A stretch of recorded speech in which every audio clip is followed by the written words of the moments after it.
ini orang tua ini abang dari mak saya, berarti wak saya.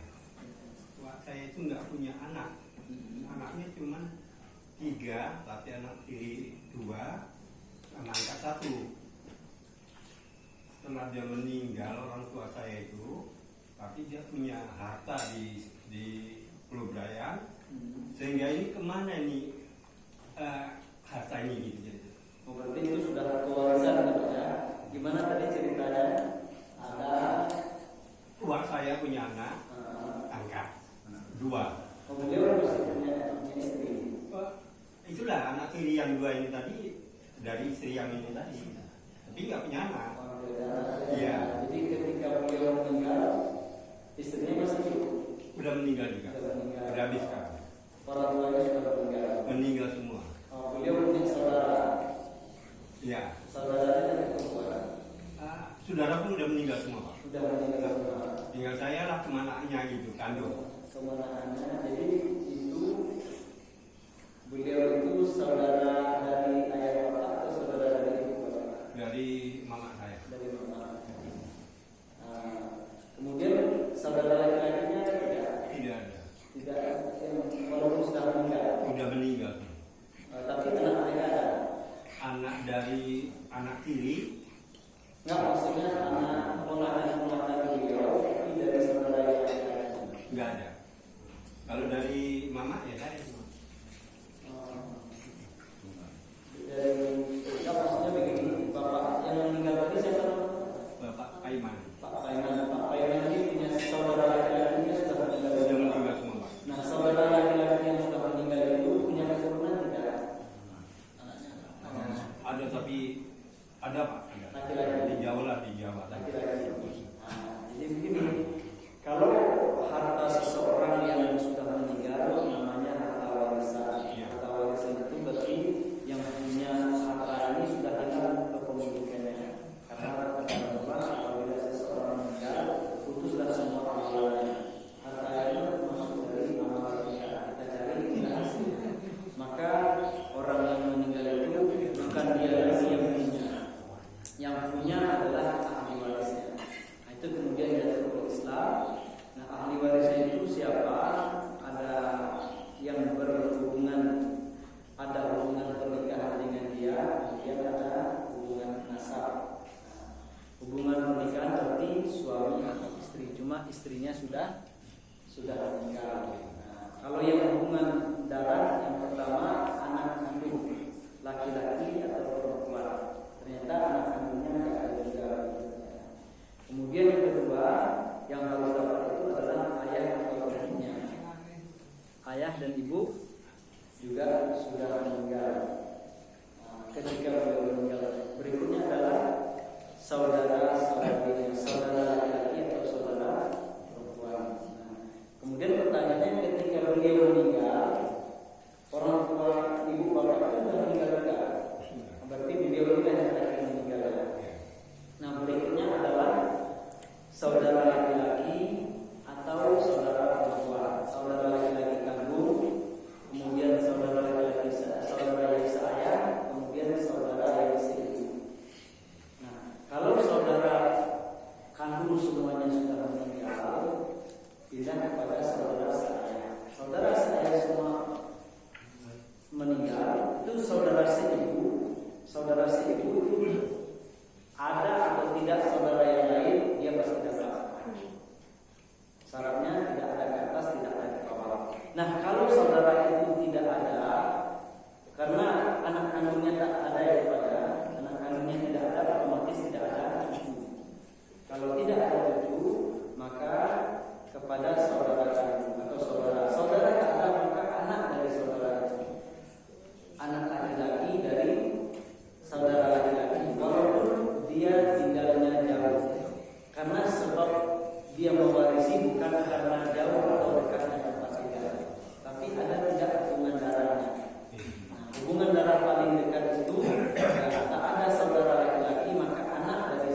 dari mama ya. Itu nggak punya hak ya Pak? Tidak.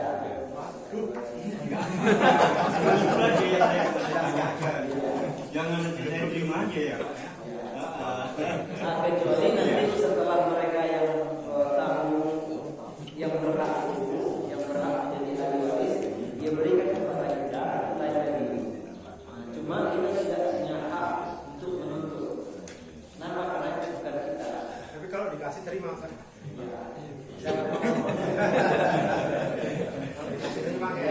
Namanya orang ngasih ya kan? Namanya orang ngasih. Udah jelas Ustaz. Satu lagi yang saya mau saya tanya.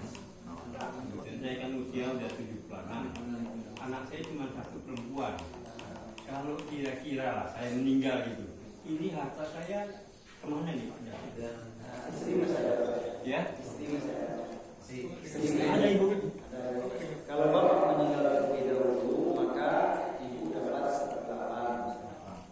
Nah, nanti anak istri yang perempuan dapat setengah. Ya, setengah dari anak. Nah, sisanya itu orang tua bapak laki-laki sudah meninggal. Sudah. Kemudian saudara laki-laki bapak memang nggak ada atau sudah meninggal juga.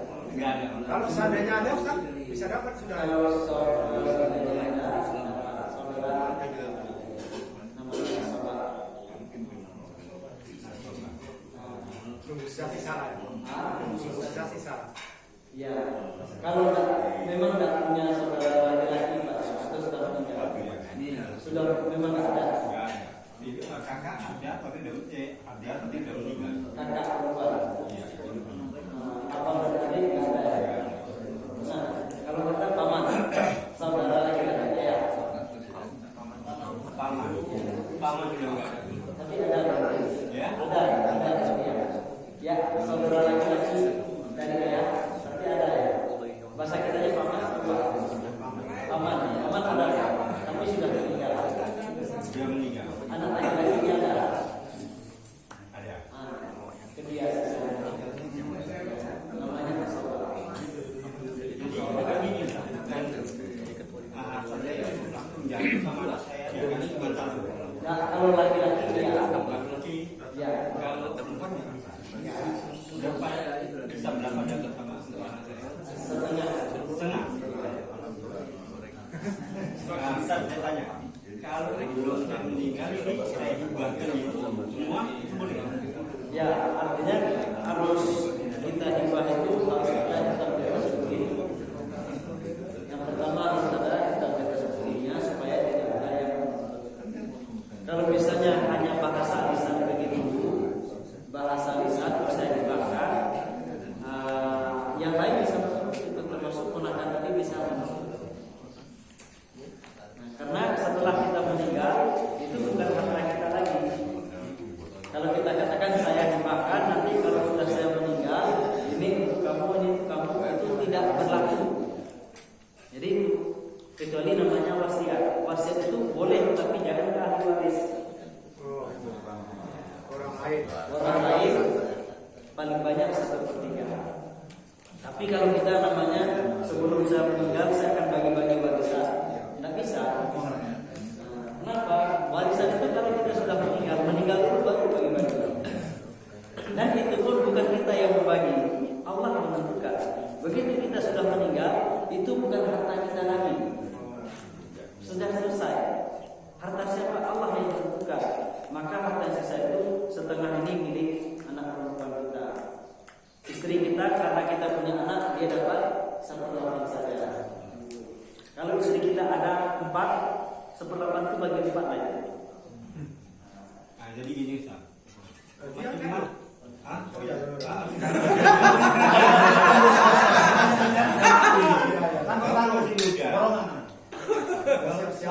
Caranya bagaimana kalau harta saya ini mau saya kasih ke sama anak saya kan cuma satu gitu. Caranya itu dulu. Ya, jadi dari sekarang ini kita dibakar. Kalau perlu bawa ke notaris, bikin akta hibah kepada anak perempuan kita. Kemudian semua kewajiban yang melekat pada harta dunia yang mengurus dibalik namakan semua. Yeah. Kalau misalnya mobil balik namakan. Kalau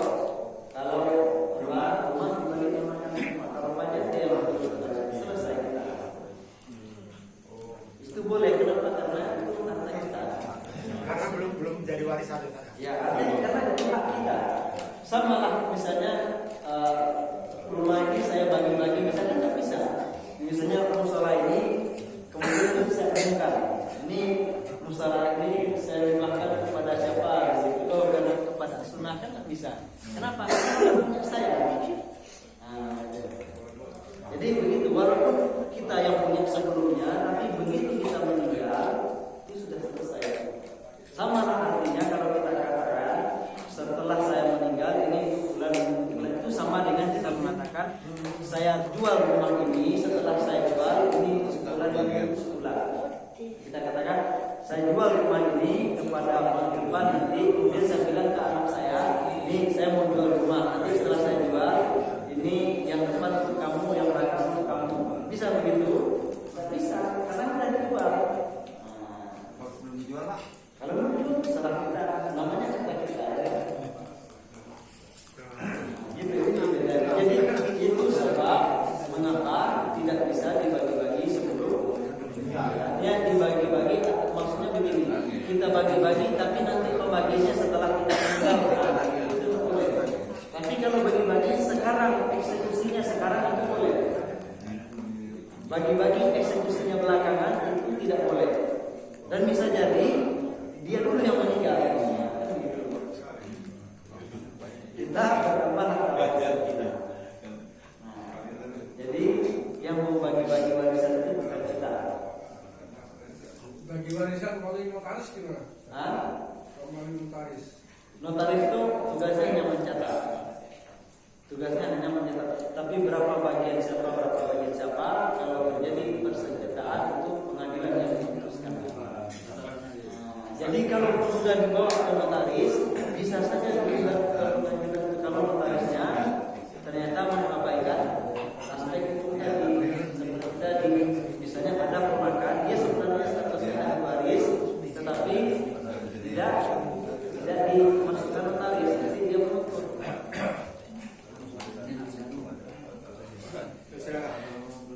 Saya kan pernah bertanya sama kalian agama soal warisan ini juga. Apakah memang benar dia ketika memang di pengadilan agama, dia nanti suami istri itu dia dibelah dulu, dibagi dua dulu dia. Iya kan seperti itu dia kan dulu. Itu memang benar Ustaz. Dalam agama itu dia namanya bukan warisan, bukan waris namanya. Namanya harta bersama. Harta bersama dulu dia. Baru yang setengahnya itulah baru disebut warisan. Memang itu Ustaz. Dalam Islam memang pikiran juga itu. Jadi persoalannya sebenarnya adalah berangkat dari budaya kita juga. Di zaman dahulu kemudian juga di bangsa Arab kita dikenal. Apa sebab? Karena tanggung jawab kita itu full. Fullnya begini. Tugas wanita itu apa ya? Tugasnya ya bersenang-senang rumah, menyenangkan hati suami. Artinya begini, ketika dikatakan nafkahilah istri itu bil ma'ruf. Bil ma'ruf itu sesuai dengan kebiasaan, sesuai dengan adat. Kalau biasanya dia itu tidurnya di spring bed, sediakan spring bed. Kalau biasanya dia kemana-mana pakai mobil Mercy, ya harus sediakan mobil seperti itu. Kalau biasanya dia tidak masak di rumahnya, kita sediakan pembantu. Nah, sehingga harta itu bulat. Sehingga ketika si laki-laki meninggal, memang dia bisa. Dan sekarang mungkin kalau kita seperti itu, karena orang meninggal, apa yang diharapkan dia harus pertama rumah. Jadi orang yang meninggal itu mudahnya di rumah dengan isi-isinya, bukan rumah mereka. Kalau rumah mereka jelas ada isinya. Kemudian mobil, kemudian uang sudah. Uang paling tidak kita sudah baru bisa berkomunikasi. Rumah kontrakan kami masih bisa itu. Yang penting rumahnya berapa kalau kontraknya jelas. Itu modalnya menikah. Apa sebab tanggung jawabnya dipikul secara penuh. Nah, kemudian ketika di Indonesia ada di